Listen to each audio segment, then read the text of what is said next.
Hello everyone, once again welcome to all in my YouTube channel Sharpen Classes by Aarti Singh, and today we start a new chapter in Physics Forces।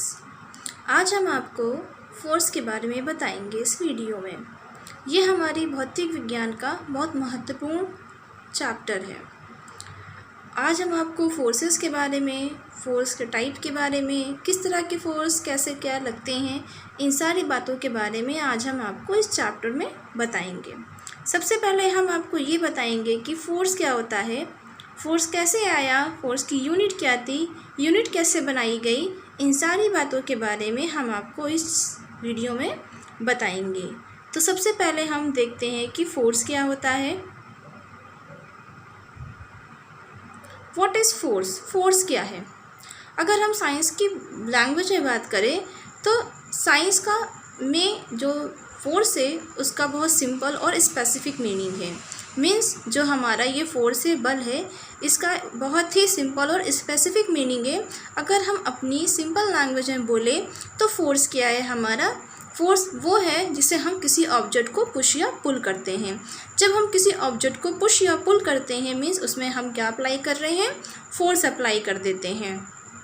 जैसे कि for example हम सब कभी ना कभी shopping करने अक्सर जाया करते हैं। वहाँ पर अक्सर डोर पे लिखा होता है पुश और पुल। इट मीन्स क्या है कि हम फोर्स अप्लाई करके उस डोर को पुश या पुल करके उसे ओपन करते हैं। मीन्स कि वहाँ पर हम क्या अप्लाई करते हैं? फोर्स अप्लाई करते हैं। अगर और हम बात करें कि अगर हम दो ऑब्जेक्ट्स की बात करते हैं कि अगर एक ऑब्जेक्ट किसी दूसरी ऑब्जेक्ट को प्रेस कर रही है, पुश कर रही है या पुल करती है, तो हम कहते हैं कि पहली ऑब्जेक्ट ने किसी दूसरी ऑब्जेक्ट पे क्या अप्लाई कर दिया है? फोर्स अप्लाई कर दिया है। सिंपली अगर लैंग्वेज में बात की जाए तो एक ऑब्जेक्ट किसी दूसरे ऑब्जेक्ट पे क्या करती है? फोर्स को अप्लाई करती है, पुश या पुल करके। जब हम किसी ऑब्जेक्ट को पुश या पुल करते हैं इट मीन्स वहाँ पर हम क्या करते हैं? फोर्स को अप्लाई करते हैं। तो इस तरह से हम क्या करते हैं? किसी भी ऑब्जेक्ट को पुश या पुल करके हम फोर्स को अप्लाई करके अपनी सुविधा अनुसार चीज़ों को करते हैं। नेक्स्ट क्या है? जैसे कि अगर हम बात करते हैं फॉर एग्ज़ाम्पल अगर फोर्स के द्वारा ही हम कंप्यूटर की को प्रेस करते हैं, पुश करके ही हम किसी चेयर को पुश करते हैं या किसी टेबल को पुश करते हैं। इस तरह से हम फोर्सेस को अप्लाई करके क्या करते हैं? चीज़ों को पुश या पुल करके फोर्स को अप्लाई करते हैं या ऑब्जेक्ट पर हम फोर्स एक्सर्ट करते हैं। नेक्स्ट क्या? जैसे कि हम बात करते हैं वेलोसिटी और एक्सीलरेशन की। वेलोसिटी और एक्सीलरेशन भी हम क्या बताती हैं? स्ट्रेंथ और डायरेक्शन को बताती हैं, क्योंकि वेलोसिटी और एक्सीलरेशन भी दोनों एक वेक्टर क्वांटिटी होती हैं। इट मीन्स कि इनका तो मैग्नीट्यूड तो है ही, ये स्ट्रेंथ को तो बता ही रही है, साथ साथ ये डायरेक्शन को भी बताती हैं। वैसे ही अगर हम बात करें फोर्स की तो फोर्स भी हमेशा क्या डिस्क्राइब करता है? फोर्स भी में भी स्ट्रेंथ और डायरेक्शन लगती है। मीन्स अगर हम फोर्स को अप्लाई करते हैं, पुश या पुल करते हैं, इट मीन्स है कि हम वहाँ पर कहीं ना कहीं पुश और पुल करने में अपनी स्ट्रेंथ का यूज़ कर रहे हैं और पुश या पुल करने में हम कहीं ना कहीं एक डायरेक्शन पर पुश या पुल करते हैं। जैसे कि अगर हम किसी मार्केट में जाते हैं, जब वहाँ पर डोर में पुश और पुल लिखा होता है तो हम अपनी स्ट्रेंथ से ही उस डोर को ओपन करने के लिए पुश करते हैं, मीन्स अपने स्ट्रेंथ का यूज़ करते हैं और वो डायरेक्शन हम वो स्ट्रेंथ एक सिर्फ उस डोर की डायरेक्शन में लगाते हैं। इट मीन्स कि जो फोर्स होता है वो उसमें स्ट्रेंथ भी होती है और वो हमारी डायरेक्शन को भी बताता है। If you push a door you exert a force in different direction then you pull on the door. कहा है कि जब हम ऑब्जेक्ट को पुश करते हैं तो कहीं ना कहीं हम डिफरेंट डायरेक्शन में फोर्सेस को अप्लाई करते हैं और उसी तरह हम पुल भी करते हैं। The strength of a force is measured in SI unit. अब कहा है कि फोर्स अगर एक स्ट्रेंथ है, अगर उसे मेज़र किया जाएगा तो हम फोर्स को किस में मेज़र करते हैं? एसआई यूनिट जो होती है फोर्स की वो होती है यूनिट। मीन्स की जो फोर्स की जो यूनिट होती है, फोर्स का जो मात्रक होता है वो होता है न्यूटन। अब ये न्यूटन आया कैसे? The SI unit is named after the English scientist and mathematician Isaac Newton. चूँकि ये न्यूटन का जो वर्ड्स आया है वो हमारे जो साइंटिस्ट और मैथमेटिशियन थे सर इज़ाक न्यूटन, इनके ही नेम पर इस फोर्स की यूनिट जो रखी गई है वो क्या रखी गई है? न्यूटन रखी गई है। इस न्यूटन की भी बहुत अच्छी स्टोरी है। कभी समय हुआ तो मैं आपको इस इज़ाक न्यूटन की स्टोरी के बारे में ज़रूर बताऊंगी। तो इन्हीं साइंटिस्ट के नाम पर ही, मैथमेटिशियन के नाम पर ही इस यूनिट का नाम भी क्या रखा गया, न्यूटन रखा गया। इट में जो फोर्स की यूनिट आई है वो एक साइंटिस्ट के नाम पर आई है।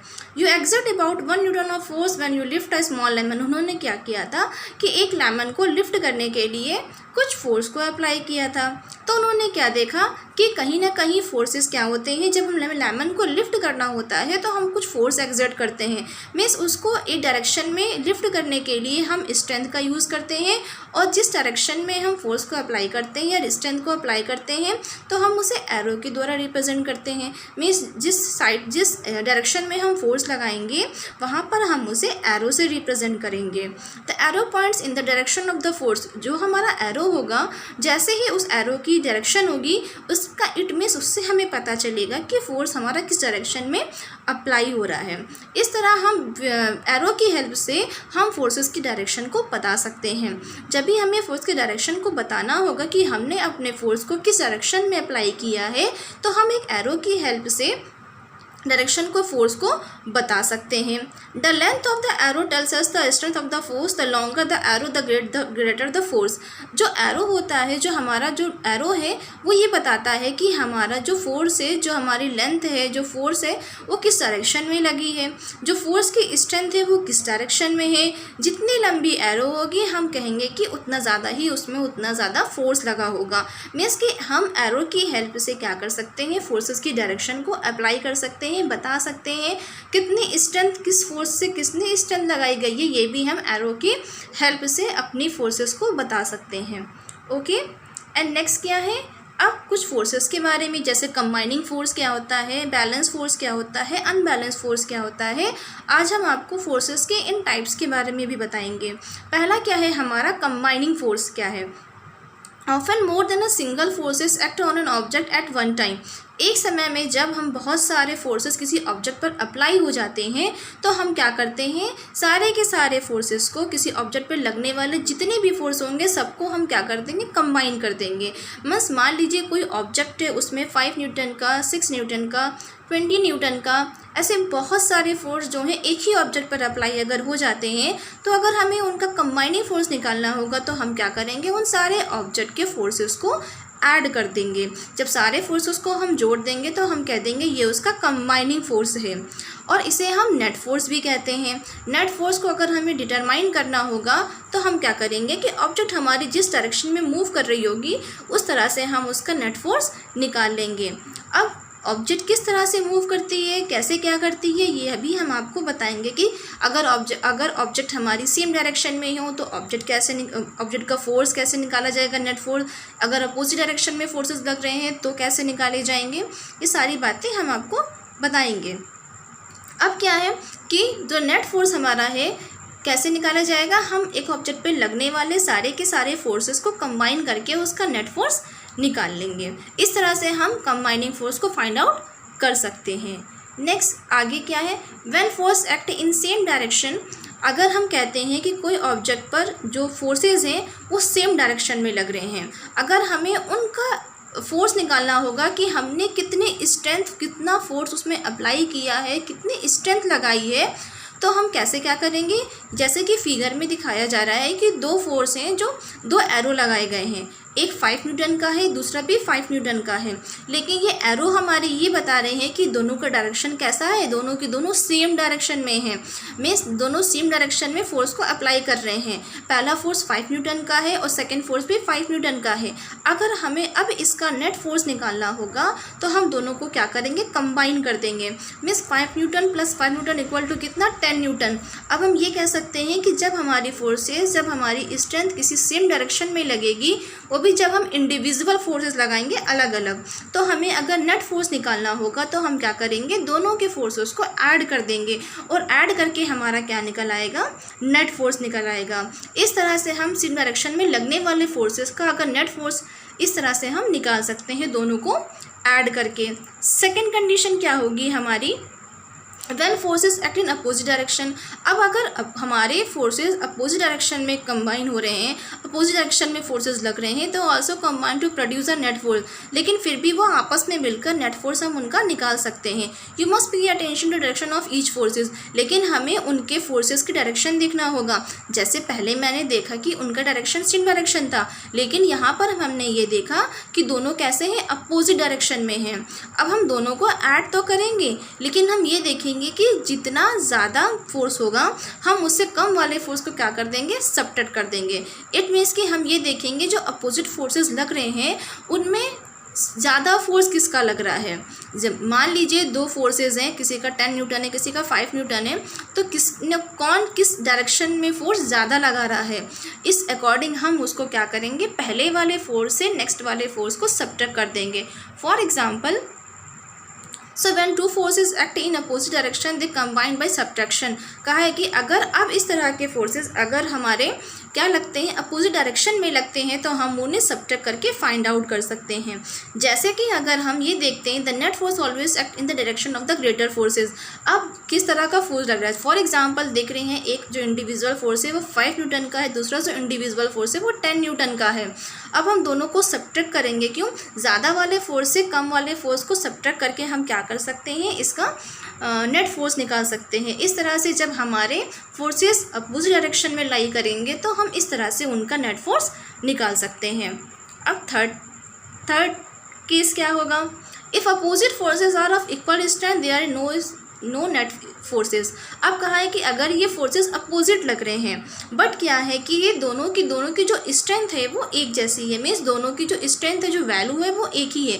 5 न्यूटन का फोर्स इंडिविजुअल वो भी लगा रहा है, 5 न्यूटन का फोर्स अदर भी लगा रहा है।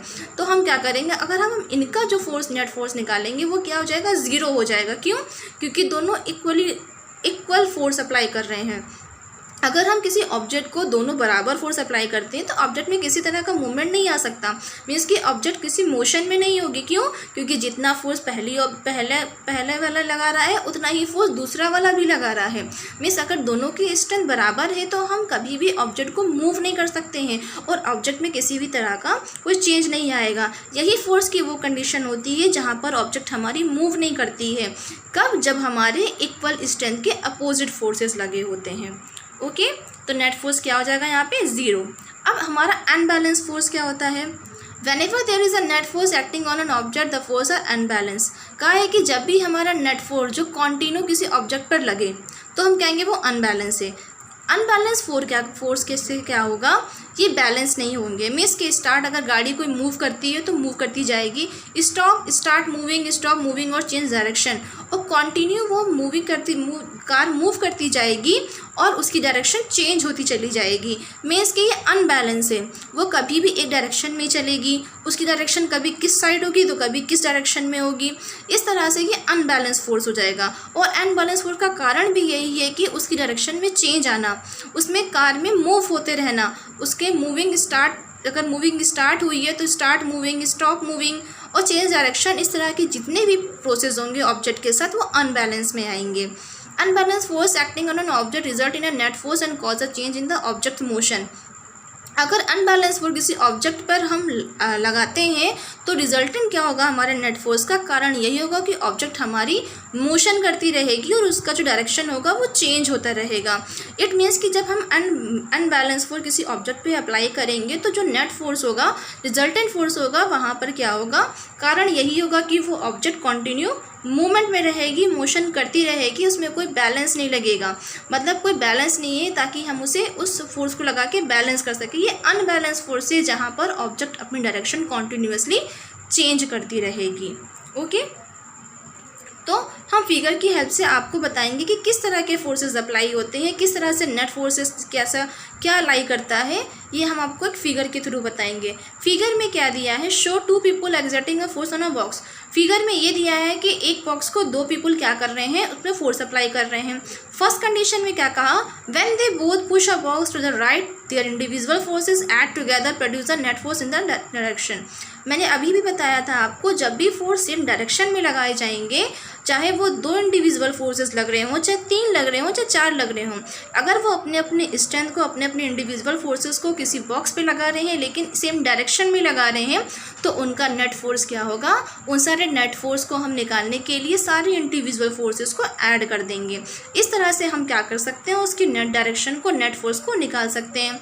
सिंस अ नेट और unbalance force act on the box move to the right. इस तरह से वो क्या है, उस पर जो नेट फोर्स जो अप्लाई हो रहा है, या जो उसे हम अनबैलेंस फोर्स भी कह सकते हैं, वो लगाने पर बॉक्स हमारा किस साइड मूव करेगा, राइट साइड मूव करता रहेगा। क्यों? क्योंकि सारे के सारे जितने भी इंडिविजुअल फोर्सेस लग रहे हैं वो ऑब्जेक्ट के राइट साइड में लग रहे हैं। इट मीन्स कि वो ऑब्जेक्ट कहाँ मूव करेगा, राइट की ओर मूव करना शुरू कर देगा। नेक्स्ट कंडीशन क्या होगी, when 2 people push the box in opposite direction, the net force on the box is the difference between the individual forces। अब कहा है कि अगर ऑब्जेक्ट को दो लोग अपोजिट डायरेक्शन में मूव करा रहे हैं, लेकिन जो नेट फोर्स होगा वो डिफरेंट होगा। क्यों? क्योंकि दोनों के जो पुश, एक लड़का और एक लड़की अगर उस बॉक्स को पुल कर रहे हैं, तो कहीं ना कहीं एक का जो इंडिविजुअल फोर्स है वो ज़्यादा होगा, दूसरे का जो इंडिविजुअल फोर्स होगा वो कम होगा। तो इस तरह से हम क्या कर सकते हैं, ये भी हमारा एक अनबैलेंस फोर्स है। क्यों? क्योंकि एक का बैलेंस ज़्यादा है और दूसरे का बैलेंस कम है। तो हम क्या कर सकते हैं, दोनों को सब्ट्रैक्ट करके हम क्या कर सकते हैं, उसका नेट फोर्स निकाल सकते हैं। इट मीन्स है कि बॉक्स हमारा किस साइड मूव होगा, राइट साइड मूव होगा। क्यों?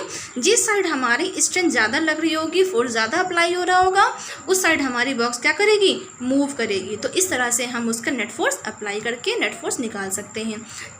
देख सकते हैं फर्स्ट इमेज में क्या दिखाया जा रहा है। फर्स्ट इमेज में ये बताया जा रहा है कि किस तरह से फोर्स हमारे अप्लाई हो रहे हैं। पहली कंडीशन में इन सब ने राइट साइड में लगाया, दूसरी कंडीशन में दोनों ने लगाया, बट एक ने ज़्यादा स्ट्रेंथ लगाई, दूसरे की कम स्ट्रेंथ लगी है। तो इस तरह से हम इस सब पहले वाले ज़्यादा वाले फोर्स से कम वाले फोर्स को माइनस करके इसका नेट फोर्स अप्लाई कर सकते हैं। यहाँ पर दोनों ने सेम स्ट्रेंथ के फोर्सेस लगाए हैं, इसलिए इनका नेट फोर्स क्या हो जाएगा, वो 0 हो जाएगा। पहली इमेज में ऑब्जेक्ट क्या करेगी, राइट साइड मूव करेगी। अब इस कंडीशन में जिसका फोर्स ज़्यादा अप्लाई होगा, ऑब्जेक्ट उस साइड मूव करेगी, बट यहाँ सेम स्ट्रेंथ लग रहा है, तो यहाँ पे जो हमारा नेट फोर्स हो जाएगा वो क्या हो जाएगा, 0 हो जाएगा। ओके, अब नेक्स्ट क्या है, बैलेंस फोर्स क्या होता है हमारा। When forces are exerted on an object, motion does not always change. कहा है कि जब भी हम किसी ऑब्जेक्ट पे फोर्स अप्लाई करते हैं, तो हमारी जो मोशन की जो ऑब्जेक्ट होती है वो चेंज नहीं होती है। मीन्स जिस तरह से अनबैलेंस फोर्स में हमारी ऑब्जेक्ट अपनी डायरेक्शन चेंज करती जा रही थी, उसी तरह से बैलेंस फोर्स में क्या होगा, ऑब्जेक्ट अपने मोशन को कभी भी चेंज नहीं करेगी। यही एक बैलेंस फोर्स है। जैसे हम आर्म रेसलिंग की बात करें, तो हर एक पर्सन क्या करता है, अपनी एक आर्म से दूसरे आर्म में सेम फोर्सेस अप्लाई करता है, but 2 forces are exert in opposite direction. अगर वो फिर भी वो फोर्सेस अपोजिट डायरेक्शन में तो लग रहे हैं, लेकिन उनकी स्ट्रेंथ क्या है, वो दोनों एक जैसी है। ये कैसा फोर्स है, बैलेंस फोर्स है, जो बैलेंस बना के रखें। इवन तो both the people push harder, the arm position में नॉट चेंज। चाहे दोनों के दोनों आर्म्स जो हैं हमारे बहुत अच्छी तरह से पुश हो रहे हैं हार्डर तरीके से, लेकिन अगर उनकी स्ट्रेंथ एक ही है, तो इट मीन्स है कि उनमें किसी भी तरह का चेंज नहीं आएगा। और ये क्या कहलाएंगे, इस तरह से हम क्या कर सकते हैं, किसी ऑब्जेक्ट के पुश और पुल को करके पोजीशन जो है बैलेंस बना सकते हैं। अब क्या है, equal forces acting on an one object in opposite direction are called balance force. Equal force जो लगाए जाते हैं किसी भी अपोजिट डायरेक्शन में, वो कैसे होते हैं, बैलेंस फोर्स होते हैं। Each force is balance by other. हर एक फोर्स एक दूसरे को बैलेंस किए रहता है। बैलेंस फोर्स में ऑब्जेक्ट की जो होती पोजीशन चेंज नहीं होती है। इक्वल फोर्सेस अपोजिट डायरेक्शन में लाई करते हैं, तो उनका नेट फोर्स 0 हो जाता है। फिगर में हम आपको ये सारी चीज़ें दिखा चुके हैं। तो इस तरह से हम क्या बता सकते हैं, इस सारी वीडियो में मैंने आपको फोर्स के बारे में बताया, फोर्सेस के टाइप्स के बारे में बताया, और एक ऑब्जेक्ट को ये बताया कि नेट फोर्स कैसे फाइंड आउट किया जाता है। आई होप आप सबको ये चीज़ें सारी अच्छी चीज़ें अच्छे से समझ में आ गई होंगी। ओके बच्चों, okay, thank you and have a nice day. और मिलते हैं आपको एक नेक्स्ट वीडियो के साथ, और प्लीज़ इसे लाइक एंड सब्सक्राइब करना ना भूलें। Bye bye, take care.